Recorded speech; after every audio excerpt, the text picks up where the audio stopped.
আরাফাও আমাদের ঈদ আর জুমাও আমাদের ঈদ। এখানে ঈদ মানে নামাজ না, এখানে ঈদ মানে হলো খুশি। এখানে ঈদ মানে খুশি। জুমার দিন খুশি করতে রাসূল বলেছেন, মিসওয়াক করবে, গোসল করবে, নতুন জামা পরবে। কেন? ঈদ এটা। খুশবু মাখবে, কেন? ঈদ এটা। জুমায় একটু সাজবে।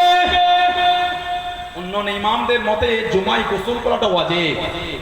আমাদের ইমাম আবু হানিফা নুমান বিন সাবিত রাহমাতুল্লাহ হুজুর বলেছেন সুন্নাত, তবে ক্যাজুয়াল করে ছেড়ে দিও না, উত্তম এটা। হুজুর পছন্দ করতেন জুমার দিন গোসল করাটা। সুবহানাল্লাহ বললেন, সুবহানাল্লাহ। মিসওয়াক করলেন, খুশবু মাখলেন, নতুন পোশাক পরলেন। কেন? ঈদ এটা।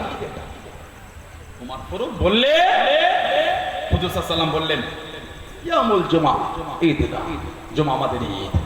সাহাবার বলে ফাহিমনা ইয়া রাসূলুল্লাহ, হুজুর জুমা ঈদ বুঝতে পেরেছেন। লেমাজা, লেমাজা, কেন জুমা ঈদ হলো? তখন ইবনে মাজাহ শরীফের রিওয়ায়াতে এসেছে, হুজুর বলেছেন ফিহি খুলিকা আদম, আল্লাহ জুমার দিন আদম আলাইহিস সালামকে তৈরি করেছে, তাই জুমা আমাদের আনন্দের দিন, ঈদের দিন। সুবহানাল্লাহ বলে। বছরে খালি 52টা জুমার ঈদ পালন করি। আর একটা হাদিস ইবনে মাজাহ শরীফে এসেছে, সিয়াসিত তার কিতাব ইবনে মাজাহ শরীফের রিওয়ায়াত, ইন্না হাযা ইয়ামু ঈদ জাল্লাহু লিল মুসলিমিন, নিশ্চয় এই দিন মানে জুমার দিন আল্লাহ মুসলমানদের জন্য ঈদের দিন করেছে। সুবহানাল্লাহ বলে। সুবহানাল্লাহ। ফামান জাআল জুমাতা ফালইয়াকতাসিম, হুজুর বলে যে জুমায় আসবে যেন গোসল করে। নিশ্চয় আল্লাহ জুমা মুসলমানদের জন্য ঈদ করেছে। খালি বললেন ঈদ ইসলামের দুটো, ঈদুল ফিতর, ঈদুল আযহা, তাহলে এত ঈদ কোথা থেকে বের হলো? কেন ঝগড়া করছে? আপনি ঈদে মিলাদুন নবী বলেন না? না বললেন না, আমরা বলি। এতে উম্মাতে ঝগড়া করা তো কোনো প্রশ্নই হয় না। ঠিক না? আমি ঈদে মিলাদুন নবী বলে শিরক হয়ে গেল। কেন শিরক হয় ভাই? ঈদটাকে আল্লাহর সাথে অংশীদার হয়ে গেল নাকি শিরক করে দিলে? মানে ওই তুতা পাখি আর টিয়া পাখির বলি, যেই যুবক আসসালামু আলাইকুম, আমাদের যুগে আসসালামু আলাইকুম, ওদের যুগে ওই শিখি গেছে তুতা পাখি টিয়া পাখি বলি হয় না? যেই ঢোকো কেমন আছো, বসো, নাস্তা করো, আরে খাবার রোজার সময় রে তো বলি, ও তো জ্ঞান নাই, রোজার নাই, এমনি ওই টিয়া পাখির বলি শিখেছে। সেরে এগুলো করবেন, আল্লাহ উম্মতের ভালোবাসা তৈরি করে দেবেন। বলুন আল্লাহুম্মা আমিন, বলেন আল্লাহুম্মা আমিন। আমার ভাই,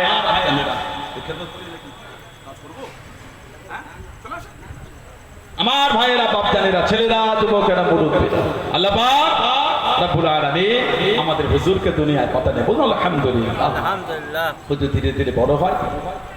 হুজুর সাল্লাল্লাহু আলাইহি ওয়াসাল্লাম দুধমার কাছে গেলেন। হুজুরের দুধমা কজন ছিলেন?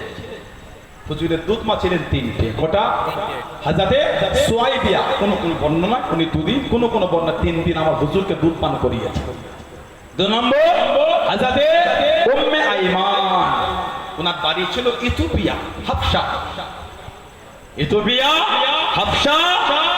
ওখান থেকে আসলেন খাজা আব্দুল্লাহ রাদিয়াল্লাহু আনহু খাদেমা ছিলেন। উনি ইন্তেকালের পরে হুজুরের আম্মার কাছে রয়ে গেলেন। উম্মে আইমান, ওনার নাম ছিল বারাকা।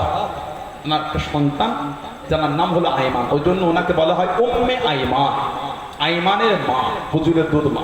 3 নম্বর হযরতে হালিমাতুস সাদিয়া রাদিয়াল্লাহু তাআলা আনহা, সবথেকে বেশি হুজুর ওনার থেকে দুধ পান করেছেন 2 বছর। হালিমাতুস সাদিয়া বলেন, যেদিন আমার ঘরে হুজুর তাশরীফ এনেছে, আল্লাহ আমার ঘরে বরকত আর বরকত দিয়েছে। বলুন সুবহানাল্লাহ। এত বরকত, গাছে খাজুর হতো না, এত খাজুর হচ্ছে, পেরেও শেষ হচ্ছে না। বকরির মাঠে দুধ হতো না, এত দুধে আল্লাহ বরকত দিয়েছেন, দহন করে ফুরাচ্ছে না। সুবহানাল্লাহ। সুবহানাল্লাহ। হুজুরের দুধ ভাইছেন হযরত আব্দুল্লাহ, দুধ বুনছে হযরত উনাইসা। হুজুরের দুধ হযরত উনাইসা আর দুধ ভাই হযরত আব্দুল্লাহ ইবনে হারিস রাদিয়াল্লাহু আনহু। হযরত হালিমাতুস সাদিয়া রাদিয়াল্লাহু আনহা আমার হুজুরকে যে স্থানে দুধ পান করাতে, মাঝে মাঝে স্থানটা পাল্টে অন্য স্থানে হুজুরের মুখ দিতেন, হুজুর কিন্তু মুখে নিতেন না। হাদিস শরীফের কিতাবে ইমামরা লিখেছেন, হুজুর ওনার দুধ ভাইয়ের জন্য ওই স্তনটায় মুখ দিতেন না। কেন? দুটি স্তনে যদি হুজুর দুধ পারেন পারবেন, হুজুরের দুধ ভাই কি পান করবেন?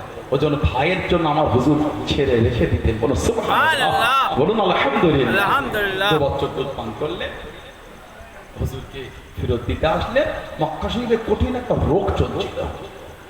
হালিমাতুস সাদিয়া বলতেন যদি বলে আমি আরো কিছুদিন রাখতে পারি, কারণ মনে মনে চাইছে আরো কিছুদিন থাকুক, নিয়ামত কে হাতছাড়া করতে চায়। মদিনা শরীফে গেলে কেমন হয়, আল্লাহ এত তাড়াতাড়ি 8 দিন হয়ে গেল, যদি 2-4 দিন হতো হুজুরের দরবারে থাকতে পারতাম। আলহামদুলিল্লাহ, হুজুরকে আবার নিয়ে গেল। হুজুর 4 বছর ছিলেন। আমার ভাইরা বাচ্চারা, ছেলেরা, যুবকেরা, মুরব্বীরা সেই হুজুর আলোচনা মাহফিলে এসে নিজেদের জীবনটাকে পাল্টা। আল্লাহ আমার হুজুরকে পাঠিয়ে মদ, ওয়াহিয়াতি, জিনা, ব্যভিচারী, নোংরামিগুলিকে আল্লাহ বন্ধ করেছে। সুবহানাল্লাহ বলে। সুবহানাল্লাহ। সেই হুজুরের ভালোবাসার যদি প্রমাণ দেখাতে গিয়ে ওগুলো যদি বন্ধ না করতে পারেন জীবন থেকে, তাহলে ভালোবাসার হলো না। আজও যদি আমাদের ঘরে ভাই করি মদের আড্ডা, তাসের আড্ডা, জুয়ার আড্ডা, সাতটার আড্ডা, লটারির আড্ডা, সুদের আড্ডা, গানের আড্ডা, একটু আয়নার সামনে দাঁড়িয়ে নিজের মুখটা দেখে নিজের মনকে প্রশ্ন করবে কতটা হুজুরকে ভালোবাসতে পেরেছেন। দেখবেন মন আপনাকে উত্তর দিচ্ছে আমার দেওয়ার লাগবে না, ভালো হয়ে যায়। আজও যদি আমাদের বাড়ির ছেলেগুলোর কাছ থেকে তাস না বন্ধ হয়, এই দুঃখটা কাকে বলবেন আপনি বলেন একটু পারে। কি ভালোবাসা হুজুরকে, আপনার ভালোবাসা তাস খেলা আটকাতে পারলো না। ভালোবাসাকে ধোকা দিয়ে তাস খেলতে গেলাম, নিশ্চয় হুজুরের ভালোবাসার থেকে তাসের টানটা বেশি। হুজুরের ভালোবাসা আটকাতে পারলো না, মদ চলে গেলেন পান করতে, হুজুরের ভালোবাসাকে ধোকাতে নিশ্চয় হুজুরের প্রেমের থেকে মদের টানটা বেশি আপনার অন্তরে। ভালো হাত জোর করে আল্লাহ আমাদের ভাইগুলিকে ভালো করে দেন, আল্লাহ আমার বোনগুলিকে ভালো করে দেন, আল্লাহ আমাদের সকলকে আল্লাহ শরিয়াতে বিধানে চলা তৌফিক দান করে বলুন আমিন। জোরে বলেন আল্লাহুম্মা আমিন, জোরে বলেন আল্লাহুম্মা আমিন। মুক্তাসার করলাম, আল্লাহ যদি আবার তোমাদের সুযোগ দিয়ে দেন তো দেখা হবে ইনশাআল্লাহ। আমি আপনাদের কাছে এলাম, আল্লাহ আনালেন। আজ থেকে প্রায় 8-10 বছর আগে একবার এসেছিলাম রবিউল আউয়ালে মাহফিলে।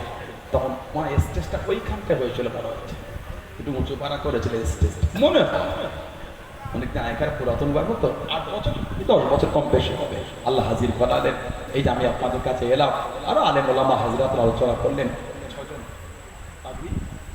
6জন ছেড়ে দস্তরবন্দি হল, সব খুশি তো আপনারা? হ্যাঁ গো দেখ সবাই খুশি, সেক্ষেত্রে নারাই তকবীর আজ হলো হুগলি জেলার জলসা, এটা কমের মোড়া শেখপাড়ার মাহফিল। এতগুলি মানুষ গলায় জন্নায় তকবীর দিল না, নারাই তকবীর। ভাইগুলো দ্বারা কিছুই হলো না, আমার হুগলি জেলার নামটা ডুবে গেল। নারাই তকবীর, নারাই তকবীর।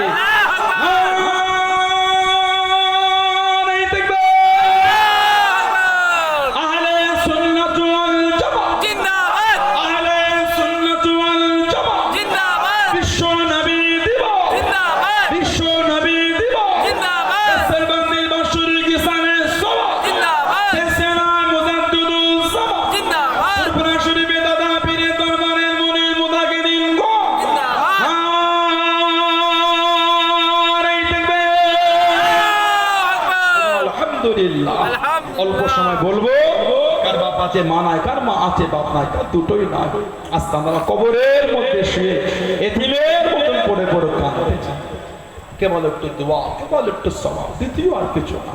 কি কার ব্যবসায় বরকত না, সংসারে বালা মুসিবত কাটে না, রোগ বিমা সারে না, সেই নিয়েতে আগামী বছর মাহফিলের জন্য, মাদ্রাসার উন্নতির জন্য, আগামী বছর মাহফিলের জন্য বলে নিজের মুরব্বীদের মুখের দিকে তাকিয়ে একজন ধনী ভাই আমার বলেন 10,000 টাকা কে দিলে? আল্লাহ দিয়েছে, আমি অস্বীকার করছি না দিলে এত সুন্দর মাদ্রাসা মসজিদ জলসা হচ্ছে কি করে? সবাই দিয়ে আল্লাহ করিয়ে দিলে আলহামদুলিল্লাহ বলে। আবার আগামী দিনের জন্য দেন বলে 10,000 টাকা কে দিলেন আগামী বছরে? এতগুলো ভাই ভাবছি যুবকদের মধ্যে ধনী মানুষ একজন বলে হুজুরের ভালোবাসায় দেবেন আগামী বছরে 10,000 টাকা। সোনার দাম এক ভরির দাম 10 গ্রামের দাম হয়েছে 1,30,000।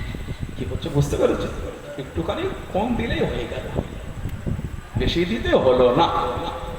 কোনে ঠেকিয়ে নামে গুঁড়ো গুঁড়ো দিলে 10,000 বলে বিদেশে থাকেন কাজ কাম করে এসব জায়গায় দিলে বেকার যাবে না। আল্লাহ পাক রিজিকের মানে কত টাকা তো নষ্টই করে বন্ধুদের নিয়ে, কত টাকা উড়িয়ে দিল ব্যবসার সূত্রে 4 লাখ 5 লাখ 7 লাখ 10 লাখ ব্যবসার সূত্রে বাজারে পড়েছিল। 3 বছর 5 বছর 7 বছর ঘুরি এখন বলছে দেবো না। 5 লাখ তো নষ্টই হয়ে গেছে। 10,000 টাকা হুজুরের ভালোবাসা দিলে কমে যাবে, আল্লাহ রিজিকে বরকত দেবে। বলে কে আছে আগামী বছরে 10,000 টাকা দেবে? বলের